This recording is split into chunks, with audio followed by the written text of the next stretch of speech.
Today, I'd like to provide an update on the crisis involving Russia and Ukraine. From the beginning of this crisis, I have been absolutely clear and consistent. The United States is prepared no matter what happens. We are ready with diplomacy, to be engaged in diplomacy with Russia and our allies and partners to improve stability and security in Europe as a whole. And we are ready to respond decisively to Russian attack on Ukraine, which is still very much a possibility.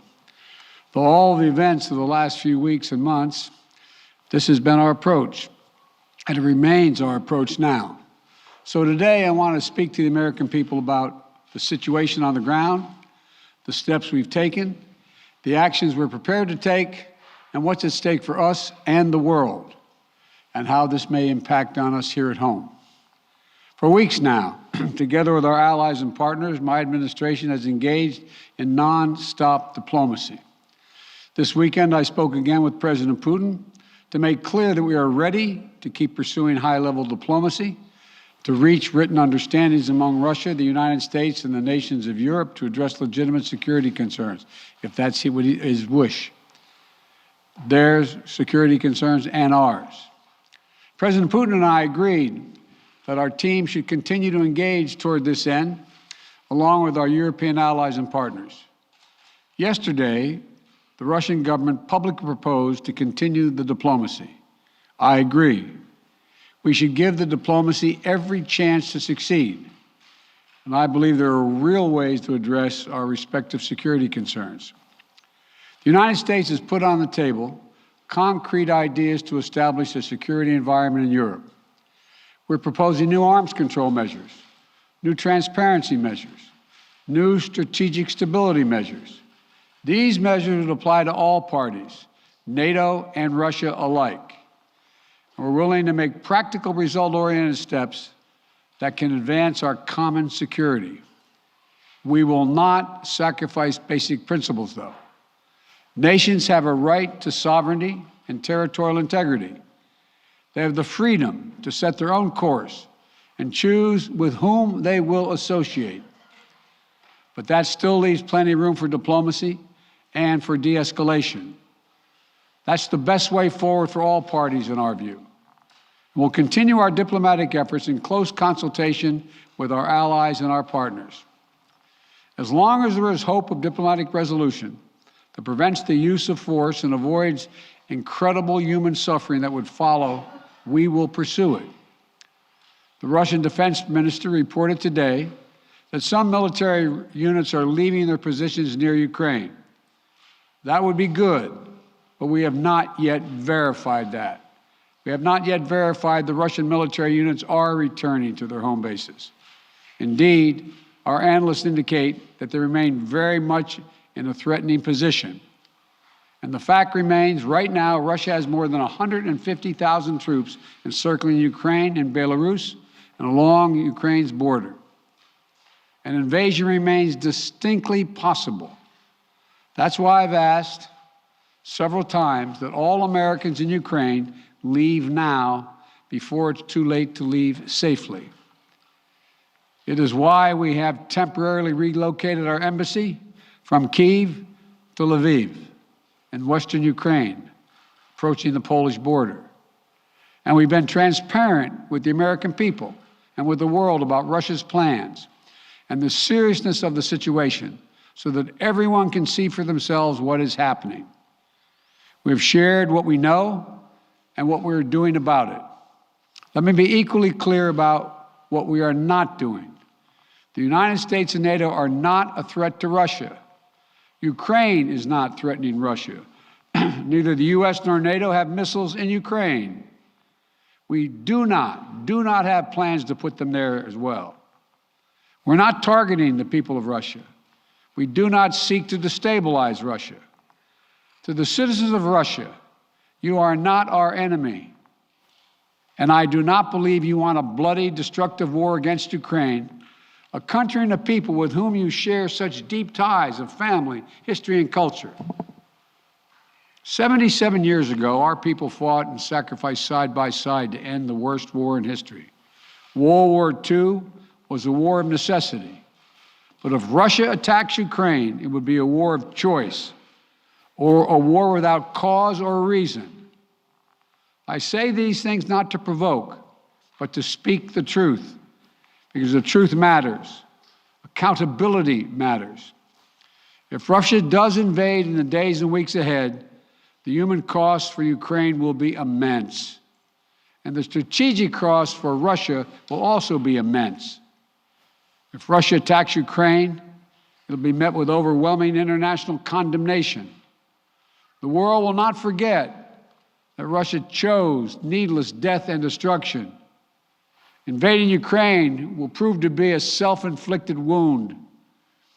The United States and our allies and partners will respond decisively. The West is united and galvanized.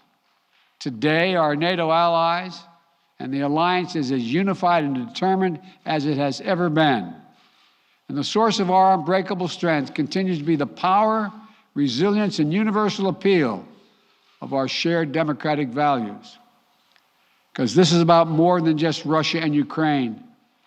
It's about standing for what we believe in, for the future we want for our world, for liberty, the right of countless countries to choose their own destiny, and the right of people to determine their own futures, for the principle that a country can't change its neighbor's borders by force. That's our vision. And toward that end, I'm confident that vision, that freedom will prevail. If Russia proceeds, we will rally the world to oppose its aggression.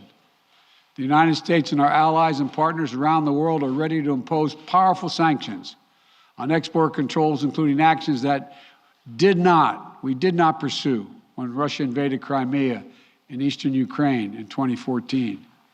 We will put intense pressure on their largest and most significant financial institutions and key industries. These measures are ready to go as soon and if Russia moves. We'll impose long-term consequences that will undermine Russia's ability to compete economically and strategically. And when it comes to Nord Stream 2, the pipeline that would bring natural gas from Russia to Germany, if Russia further invades Ukraine, it will not happen. While I will not send American servicemen to fight in Ukraine, we have supplied the Ukrainian military with equipment to help them defend themselves. We provided training and advice and intelligence for the same purpose. And make no mistake, the United States will defend every inch of NATO territory with the full force of American power. An attack against one NATO country is an attack against all of us. And the United States' commitment to Article 5 is sacrosanct.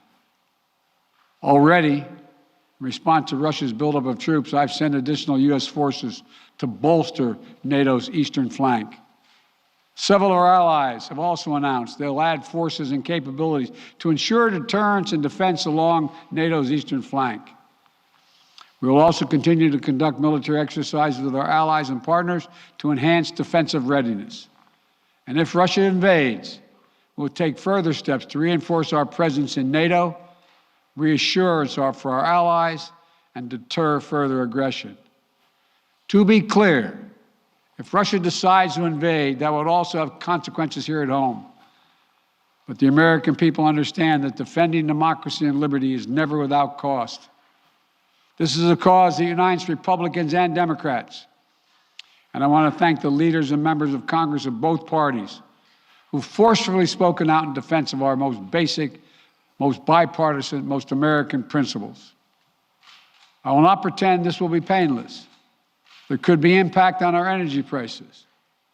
So we are taking active steps to alleviate the pressure on our own energy markets and offset raising prices. We're coordinating with major energy consumers and producers. We're prepared to deploy all the tools and authority at our disposal to provide relief at the gas pump. And I'll work with Congress on additional measures to help protect consumers and address the impact of prices at the pump. We are not seeking direct confrontation with Russia, though I've been clear that if Russia targets Americans in Ukraine, we will respond forcefully. And if Russia attacks the United States or our allies through asymmetric means, like disruptive cyber attacks against our companies or critical infrastructure, we are prepared to respond. But we're moving in lockstep with our NATO allies and partners to deepen our collective defense against threats in cyberspace. Two paths are still open. For the sake of historic responsibility, Russia and the United States share for global stability, for the sake of our common future, to choose diplomacy. But let there be no doubt. If Russia commits this breach by invading Ukraine, responsible nations around the world will not hesitate to respond. We do not stand for freedom where it is at risk today. We'll surely pay a steeper price tomorrow. Thank you. I'll keep you informed.